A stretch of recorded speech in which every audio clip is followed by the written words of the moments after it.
A few weeks ago, also, you went for the first time to León, Guanajuato, here in Mexico. We just thought it was so cool that they named a town after us. Like we knew we had a big fan base here, but it was pretty cool.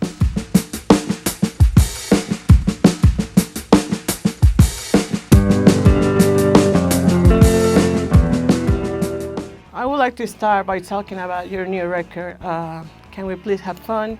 You're gonna release it on May 10. I understand this is the most fun album you have made in your career, but I wanna know, do you remember that moment when you realized, like, we're not having fun, we're not enjoying it, like, full, doing it? Making albums is always tough. I don't think there was ever a time that we were like not necessarily having fun. I just think that this one was probably a little bit more, I don't know, like childlike. Like we were all just very open and just tried new things, and we did have more fun, but I don't think we were ever necessarily miserable in the studio. No, but this record was like, felt like summer camp. We had fun. Lots of fun. Now, in an interview I read that this album is also one that you let yourself be vulnerable in a musical way. But I think we have seen that Kings of Leon phase in songs like Supermarket years ago. How would you describe the difference between the songs on this new album and others you have done in terms of vulnerability? I think writing songs is always a vulnerable experience, especially when, you're doing it amongst each other. You're kind of throwing stuff at each other and seeing what's good and what isn't. But I don't know. I mean, I feel like with this album, because we were in between record labels and we didn't really have anyone that we were making the music for other than ourselves. So, I don't know if there was necessarily a vulnerability to it, but it was just more of like, it was us doing what we wanted to do and enjoying the process. And I think, a lot of people think, can we please have fun? That means like, let's go have fun. It just means like, can we just enjoy this opportunity that we have and take our experience throughout the years and put it together and but yeah, I don't know about the vulnerability thing. I think that was something Nathan said, but he was very vulnerable on the drums. I know that. You speak about not having a record label, and in some way you did this record being like selfish, just like thinking about what do you like and what do you want to do.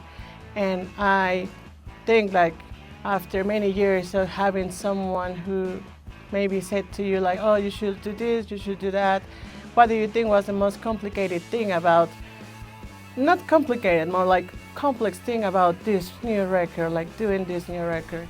Just staying out of our own way, not thinking about what others are going to think or success or failure or anything like that. It was just about us going in and trying to make music from the heart, and I feel like if we get to a point when we're writing songs that we're all enjoying and we're that we can stand behind, I don't think it matters really who you end up answering to or whatever with record labels or whatnot. I think people will always be able to tell when something's honest and when it comes from a place of realness and hard work and just putting in the time and the effort to get something right. And yeah, I mean that is one of the things that when the album title finally came about, we were already in the process, and it was already kind of something that we were talking about amongst ourselves, like let's just let's go in there and make something that we're going to be proud of, and then we'll figure out if we sign with a record label or if we put it out ourselves or whatever happens after this is, that is what it is. But let's just live right here in the moment, create something that, makes us proud. Look at our new album, guys. It's here. It's huge. This is a CD. One of the singles of Can We Please Have Fun is Mustang. And I understand that the lyrics are kind of funny because it's inspired of Calip's daughter. Yeah, it's not a daughter, yeah. I would like to ask you if there are other songs in the album that are influenced by your children. Feels like bleeding. Yeah, I mean, a lot of it is, but that's only because I'm kind of a bit of a hermit and I don't really, outside of this, I don't really have like a lot of stuff outside of my home. We we kind of keep to the home base a lot. So I try to draw inspiration from whatever I see. So a lot of times that's my children, or a lot of references on the album are very mundane things that you wouldn't necessarily think would inspire lyrics. But I mean, there's a song where I talk about my favorite chair in my house. I talk about, there's a lot of football references and gambling and all things you can do from your house pretty much. But yeah, my kids definitely inspired me a lot in this. My wife too. Mustang has like this classic rock and roll sound, but also has a fun vibe, and I think it's also because of the work with Kid Harpoon, that is the producer of this album. What do you think was the biggest contribution he made in this record? He brought just a newness. He brought something that we have, like, I don't know, it's hard to say. It was less strict on ourselves, and we were just kind of like doing what we felt, and just kind of going with the flow a little bit more, letting ourselves be a little bit more vulnerable. I don't know. He's just a good positive vibe and just brought, I don't know. I feel like he found a way to challenge us without it feeling like we were being challenged. He kind of, in a roundabout way, allowed us to be the best version of ourselves, and always inching us closer to, I guess just, like I say, being us. I mean, I feel like he was inspired by a lot of our earlier albums too. Him and his buddies used to listen to us. So he was kind of steering us and pushing us to that more fearless side of ourselves. And, there was never a feeling of like, oh, we haven't recorded a single yet, or, the album doesn't necessarily make sense as a whole yet. It was just like, let's just keep going. Let's keep recording songs, writing songs, and in the end, we'll figure out, what we're doing with it. I mean, we brought him in to record one song, and as soon as we got into the space with him, we were like, okay, this is gonna work. And so we pretty much were like, hey, can you just stay? And he was like, well, I have other things. We're like, well, can you come back? And he came back, so. Can We Please Have Fun? You said it earlier. It's more like a request more than a statement or a question. And caught my attention also the cover album, because it's 4 of you, but we see elements like the clock on the wall, and Calip's face just appears like half. Do you get involved with on the creative process of the cover? Does it have any? Took the picture. Yeah, we kind of collaborate on all of that. We were heavily more involved in this process than we have been in the past. Yeah, we just tried to, with the cover photo, we were just trying to catch ourselves or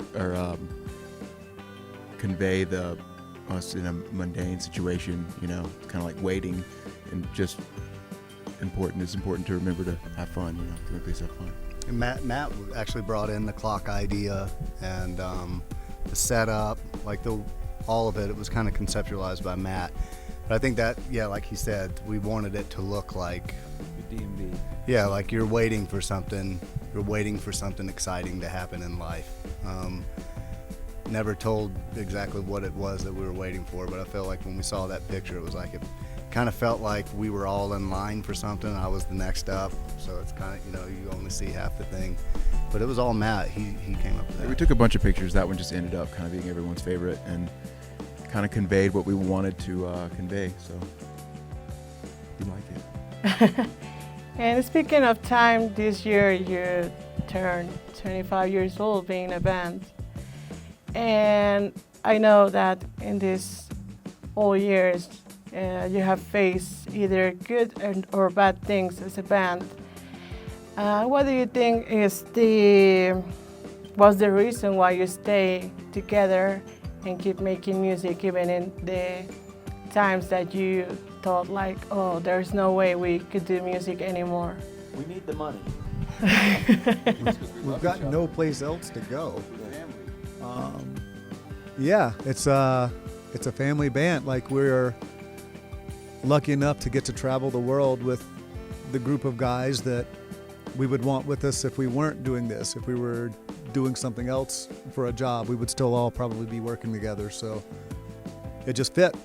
We traveled our whole lives growing up. We were super close growing up. So it was very easy for us to transition into being stuck in a bus together all the time, or a van, or whatever you want to call it, plane. We hung out way before the music. We visited each other.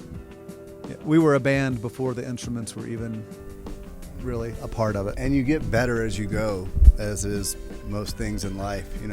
We'd be doing ourselves a disservice to quit when every day we're getting closer to the thing that we're trying to do, which is leave a legacy and do something that makes our families proud for years to come and generations to come. So yeah, I feel like even at times when we've felt like maybe we were tired and wanted to break, or something like that, there's always that thing, and it's usually around Christmas time, after Christmas, that the new songs start to bubble up, and it's not too long before we kind of call each other and go like, hey, let's go try something. Also, with all the years, you have become one of the most famous bands, especially in Mexico, where you have like a really big fan base. And proof of that was the Viva Latino festival. After so many years, does have anything changed about this feeling of going out to the stage? I don't know the dynamic you had before just playing in front of a crowd. I can speak for myself. I am just as nervous going on stage today as I was our first show ever. I still feel the same nerves, anxious feeling, but I like that because it gives you something to look forward to. I think if I didn't feel anything before I went on stage, it would just be like, okay, it's more of a job than, something that I get to do for fun. Sometimes you have to kind of pinch yourself and remind yourself of what you're doing and how crazy it is that this is our life, because I feel like we're still perfectionists, and so I can still find myself halfway through a show just going like, thinking about a mistake I made, or thinking about something that's coming and trying to, make sure we get it perfect. And every now and then you look up and you go like, wait, what? Like, look at all these people. They don't know if you make a little mistake. Like, they're here to celebrate the music that we make. So I feel like we always will have that perfectionist in us. And I feel like that's the thing that's going to continue to push us. But yeah, like I say, sometimes the universe just reminds you just how fortunate you are to be in the position that you're in. A few weeks ago also you went for the first time to León, Guanajuato, here in Mexico. It was really crazy the amount of people that went to see you, and I tell you this because as a band you might know that there's cities that you're gonna visit, like Monterrey, Guadalajara, Mexico City. It's like always the same. How was for you like going out to another city, and I don't know if you have any memorable thing that you lived there?